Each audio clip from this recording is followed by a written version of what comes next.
안녕하세요. 정혜경입니다. 제가 오늘 성경 봉독자로 당첨되었습니다. 그래서 오늘 여러분께 읽어드릴 성경 말씀은 창세기 6장 1절부터 8절의 말씀입니다. 사람들이 땅 위에 늘어나기 시작하더니 그들에게서 딸들이 태어났다. 하나님의 아들들이 사람의 딸들의 아름다움을 보고 저마다 자기들의 마음에 드는 여자를 아내로 삼았다. 주께서 말씀하셨다. 생명을 주는 나의 영이 사람 속에 영원히 머물지는 않을 것이다. 사람은 살과 피를 지닌 육체요 그들의 날은 120년이다.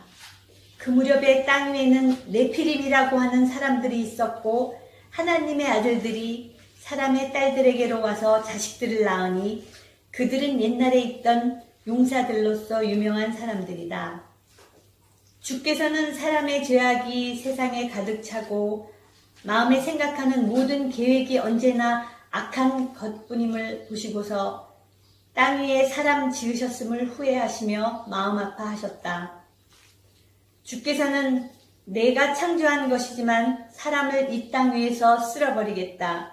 사람뿐 아니라 짐승과 땅 위를 기어다니는 것과 공중의 새까지 그렇게 하겠다. 그것들을 만든 것이 후회되는구나 하고 탄식하셨다. 그러나 노아만은 주님께 은혜를 입었다. 아멘. 코로나로 답답하시죠? 빨리 백신하고 치료제가 나와서 같이 함께 웃으면서 기쁘게 만났으면 좋겠습니다. 그동안까지 건강하세요. 자, 오늘부터 새로운 시리즈의 설교를 시작합니다. 제목은 새로운 세상에서 종교, 기독교는 어떻게 달라져야 할까? 이런 제목입니다. 오늘 그 첫 번째 이야기가 되겠습니다. 새로운 세상이라고 제가 했습니다. 새로운 세상에서 종교, 기독교는 어떻게 달라져야 할까? 그러니까 앞으로 새로운 세상이 될 거라는 얘기죠. 정말 그럴까요? 어떤 의미에서, 만약 그렇다면 어떤 의미에서 새로운 세상이 될까요? 새롭다 그러면 이전에는 없었다는 얘기인데, 이전에는 없었던 어떤 다른 모양의 세상이 될 거다. 새로운 세상이, 그런 뜻이죠. 새로운 세상이 만약 된다면은 그건 이전에는 존재하지 않았던 다른 세상이라는 그런 뜻입니다. 새로운 세상 하니까 가장 먼저 즉각적으로 떠오르는 거는 이제 밀레니엄, 세기말 현상이었죠. 뉴 밀레니엄. 그러니까 1999년도 마지막에 2000년이 될 때, 그때들 뭐 야단하지 않았습니까? 뭐 컴퓨터가 어떻게 된다는 얘기도 있었고, 정말 돼봐야 안다. 실제로 그렇게 돼봐야 안다 하는 그런 말이 있었습니다. 하긴 뭐 뉴 밀레니엄이 아니더라도 2000년이 시작되는 그때가 아니더라도 세기 말에는 항상 그렇게 좀 사람 사는 세상이 뒤숭숭하곤 했죠.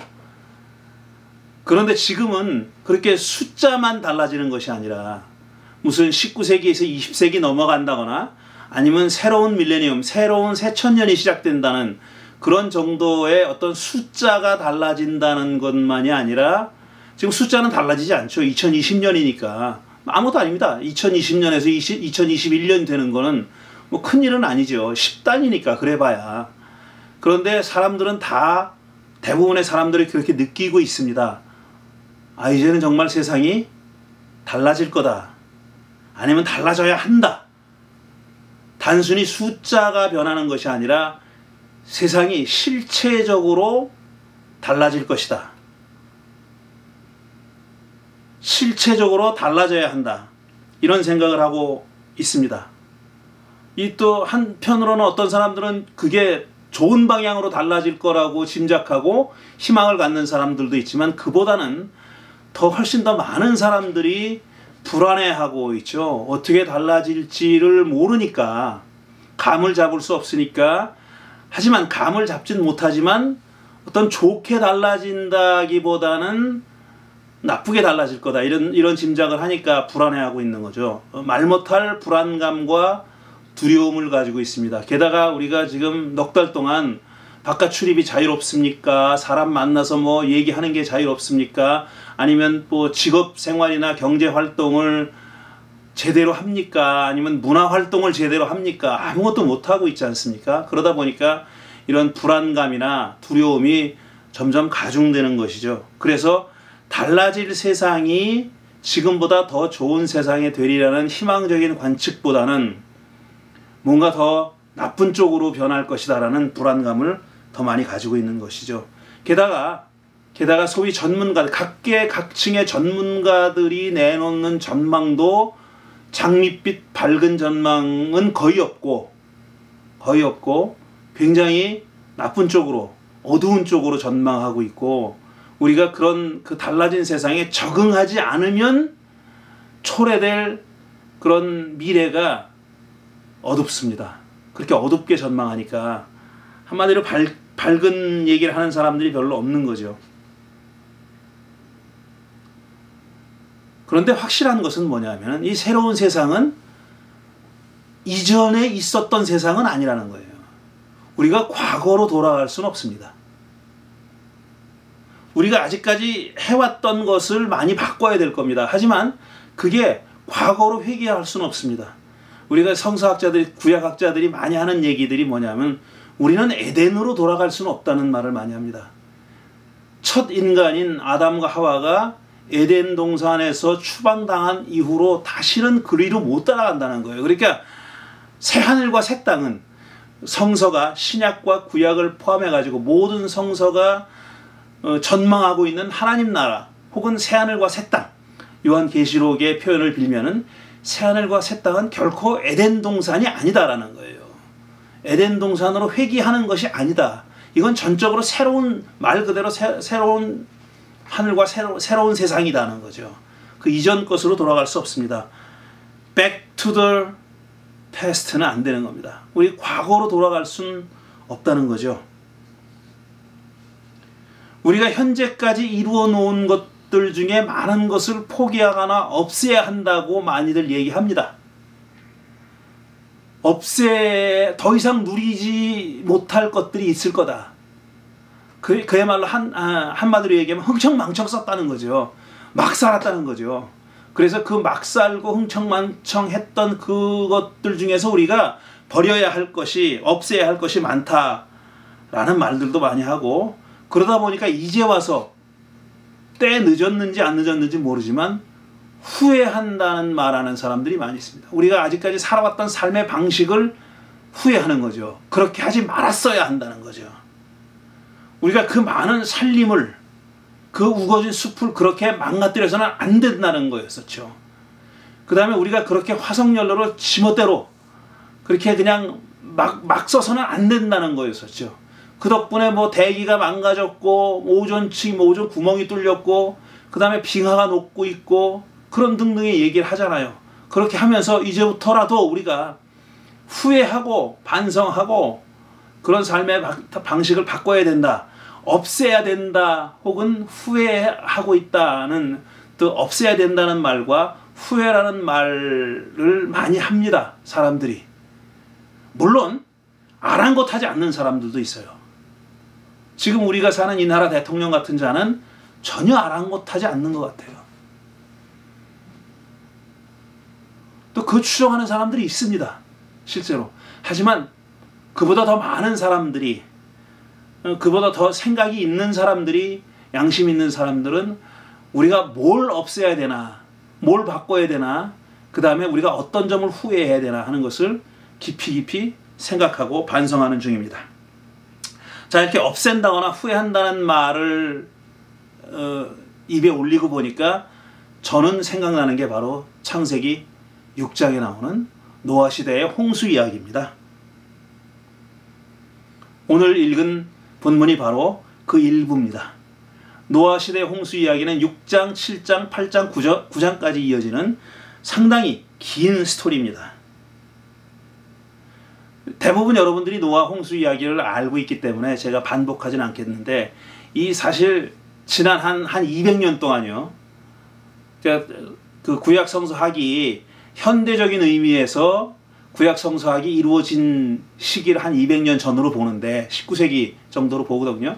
근데 그때 이후로 이 노아 시대의 홍수 이야기, 짧게 노아 홍수라 그러죠. 제가 길게 얘기하지 말고 노아 홍수 이야기는 정말 많은 그 구약 성서를 연구하는 사람들, 그 다음에 일반 기독교 신자들에게 많은 문제점을 제기해 왔습니다. 몇 가지만 얘기하면, 첫째로 나중에 알게 됐지만 사실 그 19세기경부터 알려졌지만 이 노아 홍수와 비슷한 이야기가, 거의 똑같은 이야기가 고대 중동 지역의 문화권에 널리 퍼져 있다는 사실을 알게 됐습니다. 그러니까 구약 성서에 나오는 노아 홍수 이야기가 거기만 나오는 이야기가 아닌 거예요. 메소포타미아 지방에 여러 군데 여러 버전으로, 그것도 조금 내용이 약간씩 다른 여러 버전의 홍수 이야기가 존재하고 있었던 겁니다. 그러니 아니 구약 성서가 하나님의 영감으로 쓰여진 하나님의 말씀인데 이거 뭐야? 구약 성서보다 더 오래된 그런 문서들이 이미 홍수 이야기를 하고 있는 거예요. 그리고 이건 뭐 서로 별개라고 말할 수 없을 정도로 유사한 점이 너무 많은 거예요. 근데 연도를 따져보면, 나이를 따져보면 구약 성서의 홍수 이야기가 더 늦게 태어났어요. 그렇다면은 누가 어디서 갖고 온 건지가 상식적으로 뻔하지 않습니까? 그래서 고민하게 된 거예요. 이거 구약 성서가 정말 영감받은 하나님의 말씀이라고 우리가 믿었고, 독창적이고 어디서도 볼 수 없는 어떤 하나님의 계시라고 생각했는데 이건 뭐야?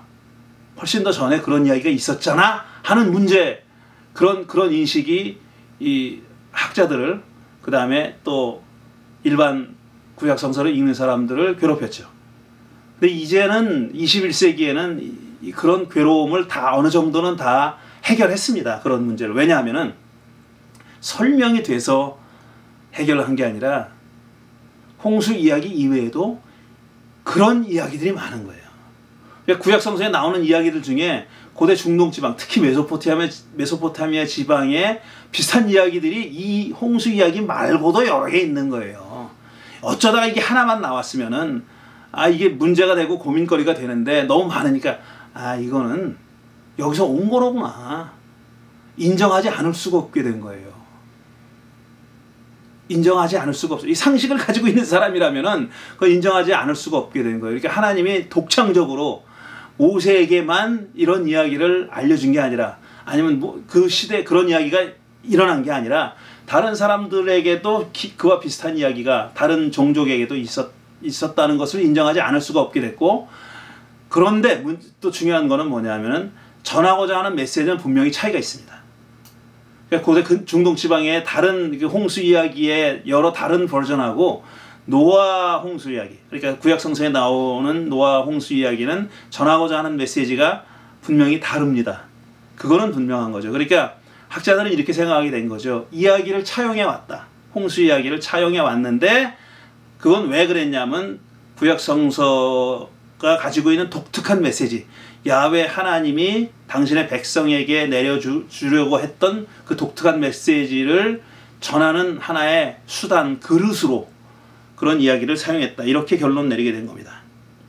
두 번째로 하나님의 아들들과 사람의 딸들이 결합했다는 얘기가 나오죠. 6장 첫 부분에 나오죠. 2절에 하나님의 아들들이 사람의 딸들의 아름다움을 보고 마음에 드는 여자를 아내로 삼았다. 이건 하나님의 아들들이 누군지 잘 몰라요. 사람의 딸들은 누군지 알죠. 사람의 딸이니까 사람이에요. 그냥 사람, 여자들인데 하나님의 아들들이 사람의 딸들과 결혼한 거예요. 천상의 존재가 지상에 사는 사람들과 결혼했다는 거예요. 이건 소위 말해서 그리스 신화들에나 나오는 이야기지, 이게 그 구약 성서에는 거의 이런 류의 이야기가 등장하지 않거든요. 그러니까 이건 또 뭐냐, 이런 신화적인 이야기가 나오는데 이걸 우리가 어떻게 받아들여야 될 것이냐 하는 그 고민을 하게 된 겁니다. 제가 뭐 답까지 다 말씀드리기는 시간이 없고요. 하지만 이런 문제들도 다 이제 설명이 되고 있어요. 그 다음에 세 번째로는 뭐냐면 하나님이 후회를 하셨다네. 사람을 만든 걸 후회하셨다네. 하나님이 후회를 하신다? 대부분 사람들이 전지전능한 하나님이라고 믿고 있는데 그런 하나님이 사람도 미덕이 아닌, 사람에게 적용해도 미덕이 아닌 후회라는 걸 하신다라는 게 참 받아들이기 힘든 거죠. 하나님이 후회할 짓을 하셨다는 거예요. 아무리 인간적인 표현이라고, 그러니까 은유적인 표현이라고 해도 이 표현은 참 받아들이기 힘든 거죠. 이런 문제점이 있었던 거죠. 그 다음에 또 하나는 또 뭐냐면, 야, 이렇게 하나님이 폭력적이구나. 그 당시 사람이 얼마나 악했는지 모르지만, 그러면 사람만 심판하지. 세상에 숨쉬고 있는 모든 짐승들, 땅 위에 기어다니는 짐승들, 공중에 날아다니는 새들까지 몽땅 몰살을 한 겁니다. 그러니까 방주 안에 들어가지 않은 짐승들은 다 죽은 거예요. 물고기 빼놓고는. 어떻게 이런 무자비하고 폭력적인 하나님이 있을 수 있는가? 그런 하나님을 어떻게 믿을 수 있는가? 하는 문제를 또 제기했고요. 그 다음에 또 하나는 세상에 노아가 얼마나 큰 방주를 만들었길래 거기다가 짐승을 다 집어넣어. 우리는 우리 살아있는 생명체의 존재가, 생명체의 숫자가 얼마나 많은지 알잖아요. 뭐 고대인이 그것까지 다 생각 안 했다고 칩시다. 그래도 얼마나 큰 방주를 만들었길래 그 말도 안 되는 얘기라는 거죠. 동화 같은 얘기라는 거죠. 어떻게 거기다 다 집어넣느냐 이거죠. 그것도 한 마리도 아니에요. 쌍으로 집어넣었어요. 또 어떤 버전에는 지금 창세기에 나오는 버전에는 그러니까 정결한 것은 몇 쌍, 정결하지 않은 짐승은 몇 쌍. 숫자가 다릅니다. 그러면 얼마나 많은 짐승들이 들어갔겠어요. 그 방주가 얼마나 크다고. 사람이 만들 수 있는 성격이 아니죠. 이런 여러 가지 문제들이 이 노아 시대 홍수 이야기에는 포함되어 있습니다. 그래서 많은 사람들을 괴롭혔던 거죠. 이 이야기를 읽는 순수하게 아니면 정직하게 읽는 사람들을 괴롭혔고 학자들을 괴롭혔던 겁니다.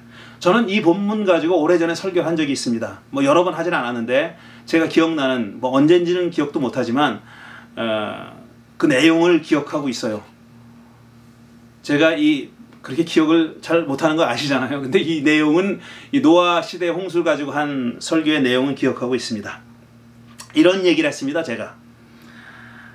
자, 방금 말씀드린 대로 이 노아 시대 홍수 이야기에는 그 고대 중동 지방의 문화권에 널리 퍼져 있던 이야기와 많은 점에서 유사하지만 분명히 그런 이야기에는 담겨 있지 않은 독특한 고유의 메시지가 담겨 있다 그랬습니다. 그 메시지 얘기를 했습니다. 그게 뭐냐 하면은 바로 이겁니다. 5절 이하를 보면은 뭐라고 되어 있냐면은 주께서는 사람의 죄악이 세상에 가득 차고 마음에 생각하는 모든 계획이 언제나 악한 것뿐임을 보시고서 땅 위에 사람 지으셨음을 후회하시고 마음 아파하셨다. 주께서는 내가 창조한 것이지만 사람을 이 땅 위에서 쓸어버리겠다. 이런 말이 나와요. 그러니까 사람이 마음에 생각하는 모든 계획이 언제나 악할 뿐이다. 이게 심판의 이유입니다. 사람이 마음에 품고 있는 계획이 언제나 악하다는 거예요.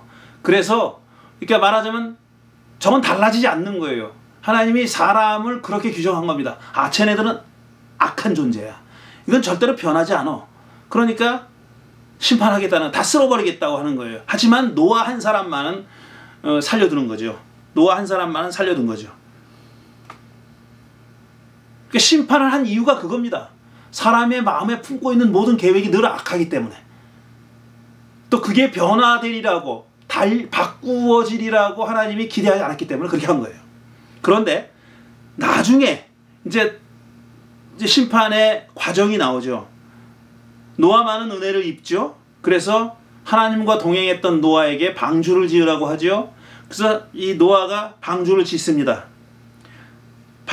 긴 세월 동안 방주를 졌고요. 방주가 다 완성돼서 동물들을 그 방주 안으로 다 들여보내자 비가 쏟아집니다. 40일 동안 비가 쏟아졌다고 그랬어요. 40일 밤과 낮, 밤낮으로 비가 쏟아져가지고 이제 온 천지가 물바다가 된 거예요. 그리고 40일 만에 비가 끝입니다. 그 다음에 물이 빠지기를 150일 동안 기다려요. 150일 기다린 다음에 노아가 방주에 물을 열고 새를 내보내죠. 땅이 말랐는지 보려고. 그래서 새를 내보내는 일을 몇 차례 해가지고 이제 새가 돌아오지 않는 거예요. 그러니까 땅이 말랐구나 생각하고 방주 바깥으로 나오죠. 방주 바깥으로 나와서 제일 먼저 한 게 뭐냐면은 역시 믿음의 사람답게 야훼 하나님께 제사를 드립니다. 그 제사를 드립니다. 노아는 주 앞에 제단을 쌓고 모든 정결한 집짐승과 정결한 새들 가운데서 제물을 골라서 제단 위에서 번제물을 바쳤다. 이렇게 되어 있어요. 주께서 그 향기를 맡으시면서 마음속으로 다짐하셨다. 다시는 사람이 악하다고 하여 땅을 저주하지는 않겠다. 사람은 어릴 때부터 그 마음의 생각이 악하기 마련이다. 다시는 이번에 한 것 같이 모든 생물은 없애지는 않겠다. 이게 야훼 하나님의 말입니다. 하나님이 이렇게 말했다는 거예요. 다시는 사람이 악하다고 해서 땅을 저주하지 않겠다. 사람은 어릴 때부터 마음이 악하기 마련이다. 많이 듣던 얘기잖아요. 지금 우리가 읽었던 6장 5절에 나오는 얘기랑 글자 그대로 똑같지는 않지만 같은 내용입니다. 거기 뭐라고 되어 있냐면은 사람이 생각하는 모든 계획이 언제나 악할 뿐이다.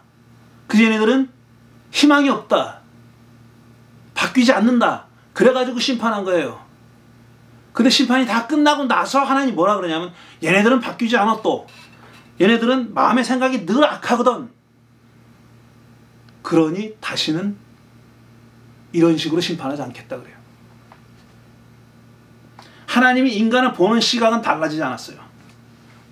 얘네들은 마음에 품은 생각이 늘 악해. 안 바뀌어. 안 바뀔 거야. 그래 심판해요. 근데 심판이 끝났는데 하나님이 뭐라 그러냐면 얘네들은 늘 악해. 얘네들은 마음의 생각이 늘 악하거든. 그러니 다시는 이런 식으로 심판하지 않을 거야. 진단은 똑같은데 처방은 달라. 정반대입니다. 심판하기 전에는 그러니까 심판해야지. 심판한 다음에는 그러니까 다시는 이런 식으로 안 할 거야. 제가 이런 식으로라는 거는 제가 붙인 거예요. 뭘까? 똑같은 진단을 내리고 왜 처방이 이렇게 달라질까? 정반대일까? 추측할 수 있죠. 아, 하나님이 심판해보니까 이게 워킹하지 않는구나. 짐승을 다 쓸어버린들, 인류를 다 멸망해버린들, 노아 하나만 남겨두고, 노아 가족들만 남겨두고 다 멸망시켜버린들, 이런 방식으로는 사람을 바꿀 수가 없구나 한다는 결론을 내리셨을 수도 있죠. 그러니까 처방이 달라졌을 수도 있죠. 그 다음에 또 추측하기는 처벌이 너무 과했나? 하나님이 생각하기에. 내가 너무 지나쳤나? 이렇게 생각했을 수도 있죠. 사람이 잘못했는데 내가 왜 짐승들을 다 죽였지? 이건 제가 그냥 생각해 보는 거예요. 이렇게도 생각할 수 있죠. 그러니까 처방이 달라졌을 수 있다는 거예요. 분명한 건 뭐냐면 진단은 똑같은데 처방은 반대라는 거예요. 그리고 나서 앞으로는 하나님이 어떻게 하겠다는 말은 없지만 구약 성서가 그 이후로 전개되는 내용을 보면은 하나님은 끊임없이 사람들을 보내서 백성들에게, 당신 백성들에게 회개를 촉구합니다.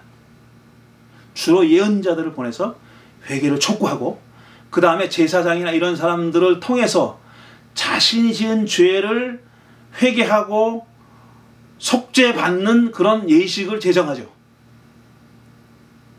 이런 방법입니다. 끊임없이 회개를 촉구하는 그런 방향과 그 다음에 그런 죄를 저질렀을 때 그것을 새 출발하는 방법을 선택하게 만들었어요. 사람들이. 그래서 그 방법을 계속 사용한 겁니다. 이제 하나님이 무작정 심판하는 방식으로가 아니라 회개를 끊임없이 촉구한다. 억지로 무조건 심판부터 하고 보는 그런 방식이 아니라 끊임없이 회개를 촉구하는 그런 방향을, 그런 방식을, 그런 팔리시를 채택하셨다라고 볼 수 있고요. 그 다음에 계속 그것을 자기가 잘못을 저질렀을 때 그걸 그냥 잊어버리지 않고 그 다음에 어떤 그 속죄 제사나 어떤 이런 방식, 그런 제도를 통해서 계속 그거를 씻어내리는 의식을 하도록 했다는 거죠. 분명한 건 뭐냐면은 하나님은 사람이 바뀔 거라고 기대하지 않으셨다는 거예요.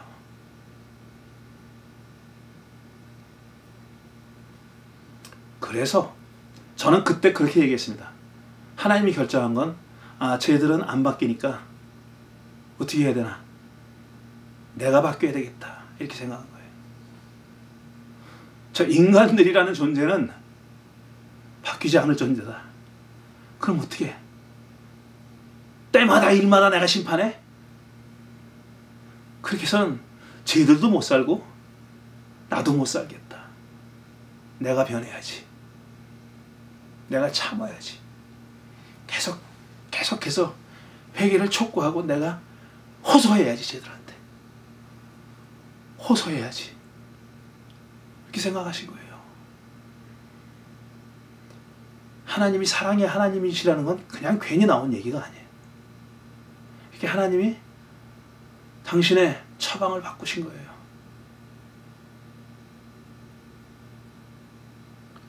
사람은 결국, 저는 하나님의 진단이 맞았다고 생각합니다. 사람은 결국은 지금껏 변하지 않았어요. 지금껏 변하지 않아서 지금은 하나님이 세상을 초토화하지 않아도 되게, 사람들 자기들끼리 세상을 초토화하고 막 풍비박산을 만들고